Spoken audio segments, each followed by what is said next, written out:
Hello viewers, Super GT here. Now, very recently Porsche, in their brand new flagship model, the GT2 RS, went around the Nurburgring Nordschleife in 6 minutes 47.3 seconds. Now, this car is one of the flagship cars in the game, it's on the cover. So we're going to try and see if we can replicate it in Forza Motorsport 7. So we are here at the Nurburgring. We'll do a couple of laps. I've tweaked the setup a little bit. I'd imagine that when they did this lap record for real, they would have changed a few things. So we're going to give it a go. I haven't upgraded the car at all, just changed a bit of the tyre pressures, that kind of thing. Very basic stuff. So it's not going to affect the car's performance too much. Not like upgrading it would. So I'm going to see exactly what we can do. So of course, the first lap here really is just trying to get used to the car's abilities around the track, and then perhaps lap number 2 we try to go a little bit quicker. So from my experience of driving this car, actually it seems to be one that is very just weird handling it. There's no other way of putting it. It seems to want to bounce around a lot. The weight transfer seems excessive. Actually watching the video, the real lap, the car seems so planted and just so nice to drive, but it's actually very, very difficult in this game. It's not an easy car to drive in this game at all, especially, well, I mean, a lot of you would have played the demo, and it was in the demo. It's not really the quickest car to handle. It's not the quickest around the corners, at least. It is very, very quick in a straight line. As you can see, they've done that main straight. You'll see on the long straight later on, we actually hit 200 miles an hour. So, coming around the long right, coming under the bridge, and we're through there in about 1 minute 19. So actually the world record did it in 1:16 to that point there. Under that bridge they were on 1:16, so you can see already just 3 seconds down. But this is just my first warm-up lap. Now coming through here a little bit deep on the brakes, a little bit too fast through there, carried in a little bit too much speed.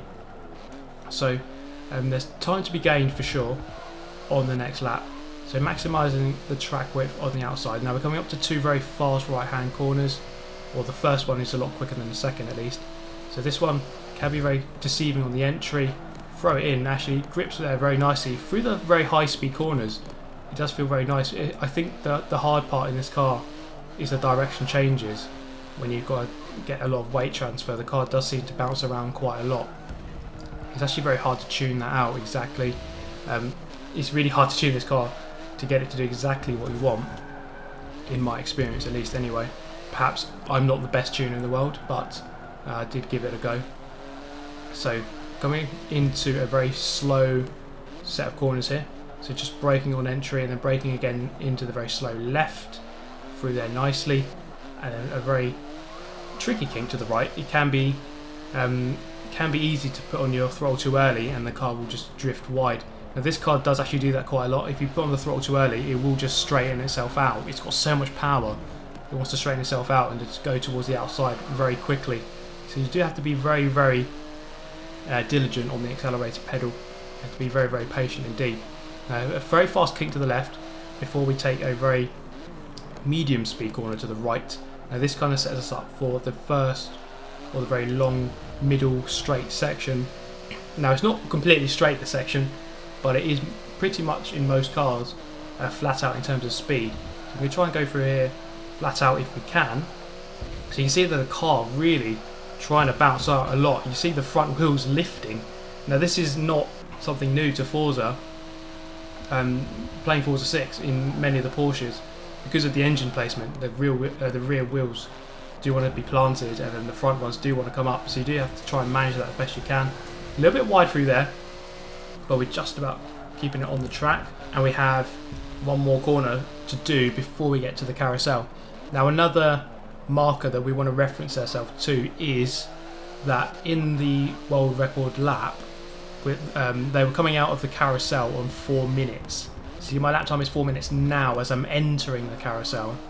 So they were on 4 minutes about here. So I'm a good 6 seconds behind.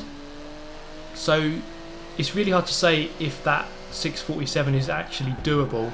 I'd imagine if you get some really top players on this game, I mean, I'm not a top player. If you get someone like Lage or someone with an amazing tuner to really tune the hell out of this car to really maximise its performance, they probably could do a 647. We'll have a look at the leaderboards at the end of this run and see exactly what is doable and what isn't, see if it's realistic. Now this is a very fast flowing section of the track, very enjoyable section to do, one of my favourite sections actually, because it just doesn't seem to stop. There just is a corner, and it really is a nice challenge. There's no really slow corners through this bit, it's just all medium high speed, so it is a very enjoyable section indeed. Now we are through there rather nicely, just gone over the 5-minute barrier, and we have a little bit left to go. Hopefully we can get to the main straight as quick as we can. That main straight is really where we can really show exactly how fast this car is. It is very quick in a straight line, so it'd be good to maximise the straight line speed on this car. Now this is a very nasty section, or it can be if you get it wrong, so I'm going to try to get on the brakes a little bit there, and then the car not quite wanting to turn as quick as I would have liked, but it does go through there just about if you nurse it through there nicely. Get on the brakes nicely for the right hander, try and set ourselves up for the left, and there we go, through there okay. A little bit wide on the exit, just maximising the curb on the outside, and then through the long left, just one more long right hander to go, and then we are on the long straight. Here it is. It's a tricky corner to get right, and looking at the video of the lap, the car was so planted through there, it was absolutely flying. Now onto the long straight, we're going to go under this bridge on 6 minutes 15 or 14 seconds. Now I watched the video, they got there in 6 minutes 7, so you can see there I'm a good 8 or so seconds off. So yes, I did make plenty of mistakes, but it'd be very hard for me, I think, to make up 8 seconds just topping out at 200 miles an hour there in 7th gear. So this car is extremely quick in a straight line, and we're going to try to get on the brakes, and we just get on it a little bit too late. That's a very hairy moment over the grass, just about keep on the tarmac though. We haven't made a big collision with the tyre barrier, which is good to see. So 6:55 as we entered that straight, and then as we go over the line 6:58. Now if you watch the video as well, watch the video, because as they stop the timer, they don't actually do an entire lap. The timer starts where it does in the game, the same place, just before the first corner, but then they stop the timer as they come out of the final turn. So there's the main straight, the small long straight, or the small main straight, they don't actually do that whole straight. It kind of starts at the end of it and then finishes at the start of it, so they kind of skip it out in terms of the lap time. So I think that's worth about 2 seconds if you don't include that. So we can, in a way, take 2 seconds off our time. So we just did a 6:58, so that might have been a 6:56 if we go by the same kind of limits that they had in the real life attempt. So that real life attempt was actually 5 seconds quicker than the Huracan that did it recently. So this Porsche is a very quick car. I mean, I've been in a GT3 RS, driven around Silverstone, not Silverstone itself, but the Porsche Experience Centre that's there, and that, oh my god, that thing can move. It's so well balanced as well, the GT3 RS.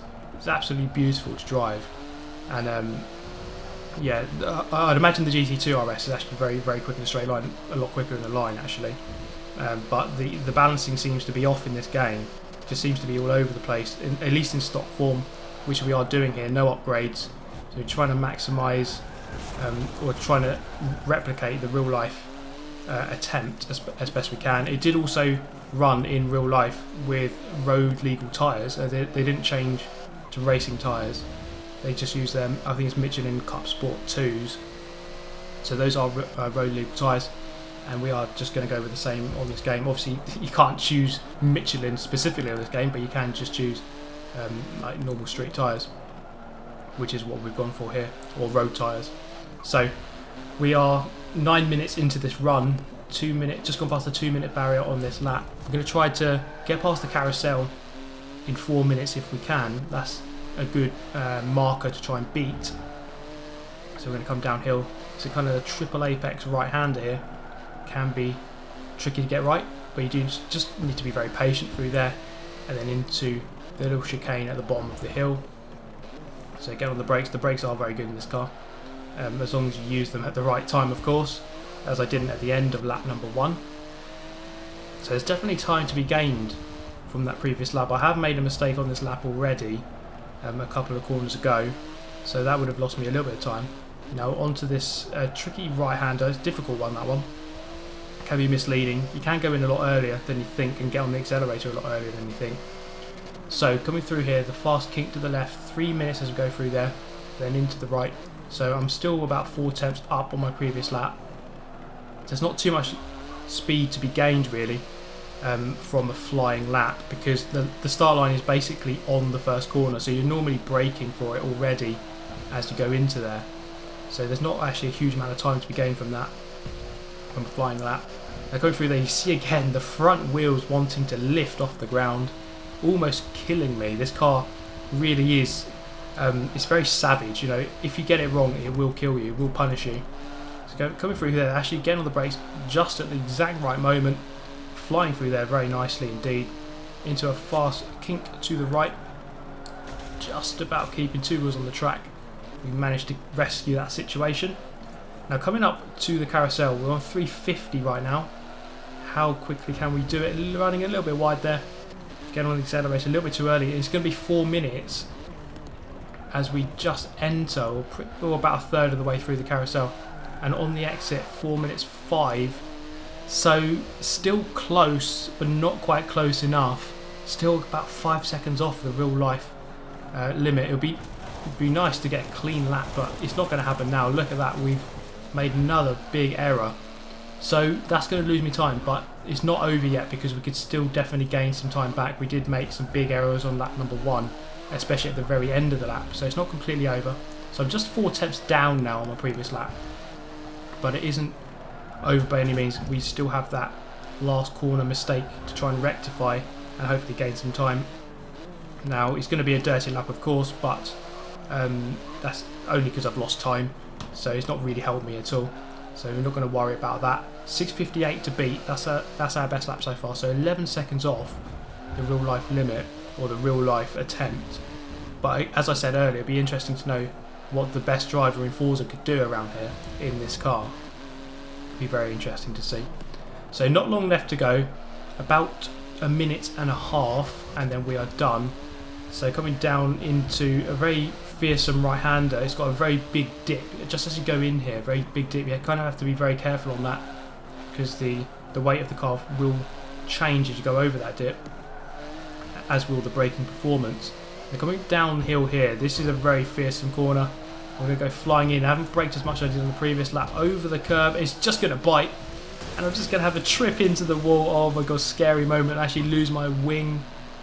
Luckily it's just cosmetic damage, so that isn't going to affect the performance of the car, unlike it would in real life, of course. Now we have a couple of corners remaining. This car is really biting back at me. I'm trying to fight it here. It really is a challenge to drive this car. I mean, it will just fight back at you. It is not easy at all. But that is a challenge, I guess, of driving a very fast car indeed. Now coming through the long right-hander before the main long... I call it the main straight, but it isn't the main straight. It's not where the start line is. It's just the long straight. We're running a little bit too wide on the exit. Now coming under here, it's going to be a 6:16 under there that time. So that's 9 seconds off what the real life attempt managed to do. 1.6 seconds behind our lap at the moment. We might be able to recover some of that, because we did make a very big mistake here at the end of lap number 1, so there is time to be gained. Let's see if we can do a little bit better this time. So again, 202 miles an hour, 204 miles an hour at the bottom of that crest, bottom of that hill. Just running a little bit wide. Oh my god, big moment. We're going to run over the grass. Oh my god, the attempt has gone down the drain. This car has defeated me. He's absolutely beaten me. So 6:56 as we come around the corner, which is where they stopped the time in real life. But they're crossing the actual line. Wow, the attempt is done. Now I don't think I would be able to do a 6:57. I don't think it's possible for me. It'd be interesting to see what the best could do though. So me personally, I think that's a challenge beyond me, getting a 6:47 around there. So 6:58 under 7 minutes. I mean, I think that's still a good lap. And we'll take a look at the leaderboard in just a second. But I'm pleased to get under 7 minutes. It wasn't clean, but I did run wide. We could have done maybe a 6:55 if we had just got it all perfect. Now we're going to have a look at the leaderboard. Number 1 in the world, 6:51, Bam Azix. Now he's a very good driver in the game. Managing a 6:51. If I had done a clean lap, I would have been about 6th in the world, actually, as it turns out. But 6:51 there from the top guy. So just imagine if he could save the 2 seconds from not having to do the final straight, and then just a little bit of setup tweaks and getting a really good lap, he could possibly do a 6:47. So I think it is possible in the right hands and by changing where you go over the finish line. But there we have it, guys. I hope you enjoyed the video. It was a very difficult attempt, and I don't think it's possible for me, but I think it could be possible. It could be done at 6:47 around the Nurburgring in this, the Porsche GT2 RS. But there you go, guys. I do hope you enjoyed the video. Thank you very much for watching. As always, I hope to see you next time. Goodbye.